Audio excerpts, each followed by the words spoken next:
Averto, you are now about to enter the Greg Zone tonight on Red Eye. Coming up on Red Eye, a puppy the size of an iPhone. We've got what some are already calling the most adorable interview of all time. Plus, what does the vice president really think about the moon landing? It's a bunch of malarkey. That means it ain't true. And finally, a man who fell in love with a cobra. Our panel weighs in on whether or not he should be allowed to legally marry the venomous reptile next. None of these stories on Red Eye tonight. And now, let's welcome our guest. Well, she's so sharp, she scares the crap out of hemophiliacs. I'm here tonight with Washington Free Beacon reporter Ellison Barber. And he's this month's centerfold in Peeper Monthly. TV's Andy Levy loves to peep. And he only snorted one substance today. He injected all the others. It's Gavin McInnes. Yes, you're sober tonight. Writer for TalkingMag.com and StreetCarnage.com. Don't pout. That's his new book, or it was his new book. It's available now in paperback. It's The Death of Cool. I urge everyone to buy it. And he's so good looking that his groupies have groupies. Sitting right next to me, the great actor Dean Cain. He's the host of $10 Million Bigfoot Bounty. I think that title should be longer. Which premieres Friday, 10 p.m. Eastern, Spike TV. A-Block, the lead. That's the first story. Hey, Greg, 407 years ago, you might have been funny. Oh, wow. That was kind of harsh. Start off the show there.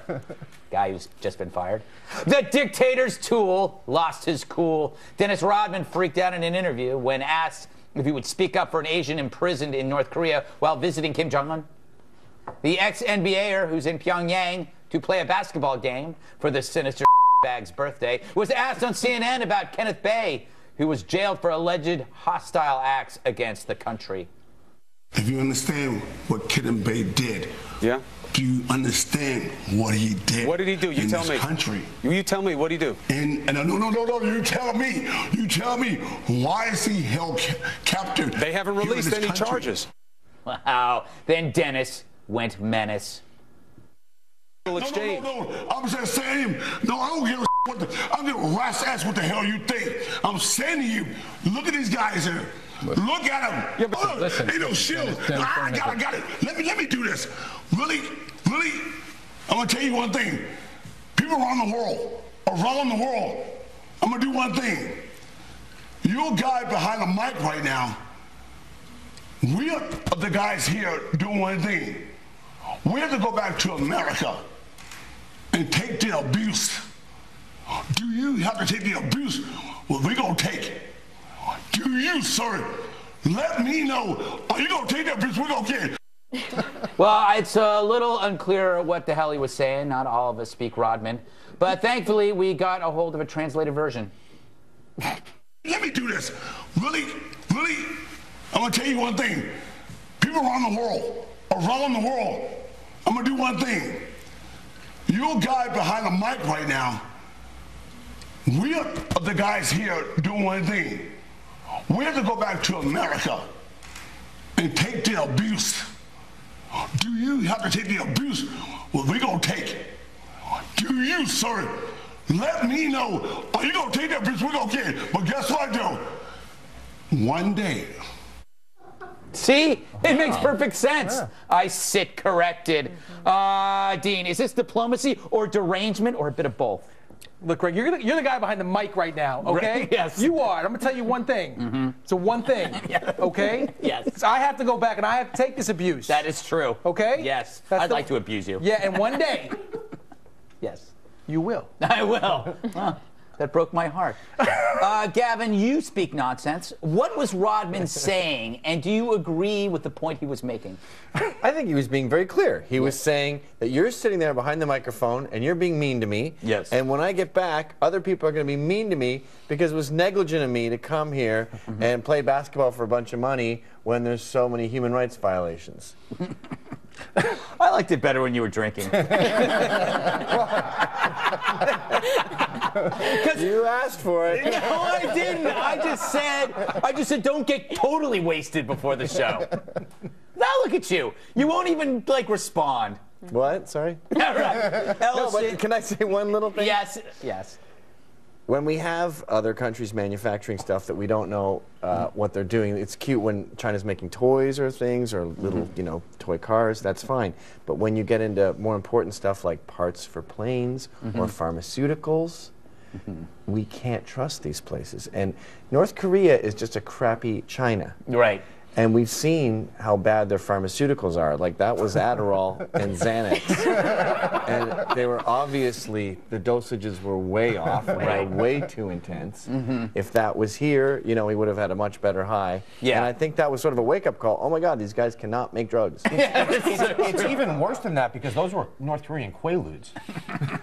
So they don't know what the hell they're Well, he doing. was so peppy. Well, that's how what I'm much saying. amphetamines do you put in your Quaaludes, Kim Jong-un? Well, exactly the point, yeah. Yes. Allison, you dated Rodman in the 90s.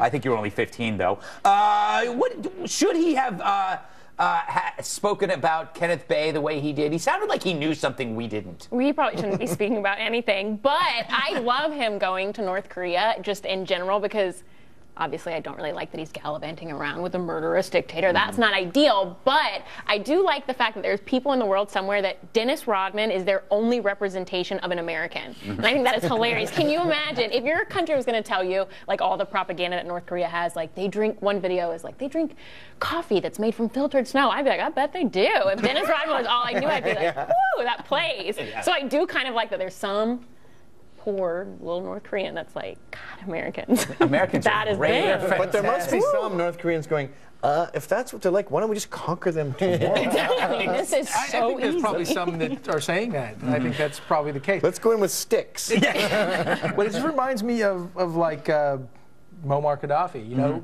Power corrupts. Yeah. Absolute power corrupts absolutely. Pretty soon Dennis is going to have his own like female group of bodyguards behind him. Not to say that those guys behind him weren't sort of... He looked like he was running his own country. They looked every bit as uncomfortable as the relatives of a dictator, going like, we can't speak up or he will kill us. Andy, this trip isn't supposed to be about politics. It's about a birthday. So why can't the media understand that and get off Dennis's back? I think it's because they're Jews. Oh, really? Yeah. You know, it is. So no, As always, it's the Jews who ruin things. Absolutely. Yeah, you can see him in the background behind there. One of the players who's over there with Rodman, Nick's former not-so-great Charles Smith, he's having some second thoughts. And he's basically saying, he said, some of the statements and things that Dennis has said have tainted our efforts. Yeah. And then he says he feels a lot of remorse for all the guys who are over there because they're doing something positive, but they're being portrayed so horribly. And it's just, you look at these guys and it's like, first of all, you're over there for the money because you need it. Yeah. And the whole thing has just become really, like Rodman, I don't feel sad for it because he's just, he's Rodman. But these other guys sort of got used and they got offered this money and they're over there making fools of themselves. And now they just realize that. And the worst thing is, where do they go? Like, it's like after that thing, it's like, well, you guys want to go to Fridays or something? Or maybe there's a strip club we can get drunk at. They can't even do that. Yeah. Actually, there you can have a strip club brought to you. That's true. I just heard it through the grapevine. And sadly, they strip everything, including the flesh, because that's what he does. The good thing for Charles Smith is once he gets back to America, nobody will recognize him unless he's missing layups. Yeah. So, little sports humor for I'm a people who Knicks understand fan. it. We have long memories. I have no memory because I don't watch any sports. Sports remind me that I'm going to die. Because you notice that sports are stagnant. No matter when you watch them, they're always the same. So you're always reminded that you're aging. Aren't they getting better at them? Aren't there more slam dunks than there was 20 No, I'm just years saying ago? the rules are the same and the ages are the same, yet I'm getting older, so every time I watch sports, I feel it's like the I'm opposite dying. of Matthew McConaughey in Dazed and Confused. Yes, exactly. Yes. They stay the same age, I get older. Right. But he was happy about that. Yes. You're not. No, I'm not. Let's ostracize more viewers. Ever notice how awesome modern dance is? I was just making a philosophical point as to why I don't watch sports or go to museums. I don't go to museums either for the same reason. Because you see Tutankhamun and you go, I could probably die. Yeah, what else? Yes, I see a mummy and I go, wow, that's been dead for a long time. I am going to die. That's just things that happen. What else do you not do? Daycares from now on. Oh my God. All right, he's not a fan of the band. Why are they picking on me? I'm just speaking my mind. What little of it is left. A federal